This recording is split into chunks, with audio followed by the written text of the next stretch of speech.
monde connaît ce S majuscule barré de 2 traits verticaux que l'on trouve sur tous les billets de banque américains.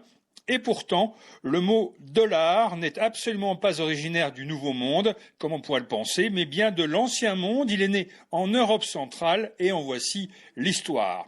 Il était une fois en Bohême, un paisible petit village autrichien appelé Joachimsthal, traduction la vallée de Jacques. Si son nom est resté dans l'histoire, c'est qu'il fut découvert au XVIe siècle un important gisement d'argent. Or, à l'époque, le Saint-Empire romain germanique dont il dépendait avait un grand besoin de liquidité.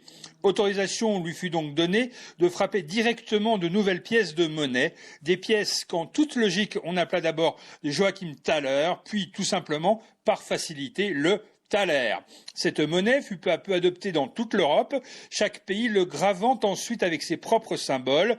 Elle atteignit même le Nouveau Monde avec l'arrivée des conquistadors.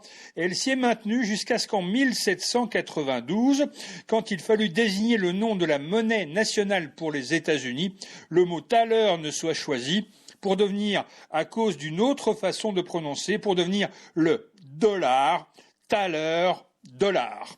Quant à savoir pourquoi le sigle de ce dollar est un S majuscule barré de 2 traits verticaux, plusieurs théories s'opposent. La plus intéressante fait référence à l'ancienne pièce de monnaie circulante au Mexique.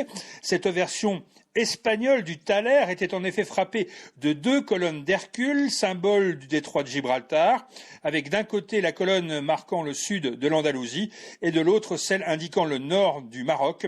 Le détroit de Gibraltar représentait alors le bout du monde connu jusqu'à ce que des navires affrétés par la couronne d'Espagne ne découvrent l'Amérique.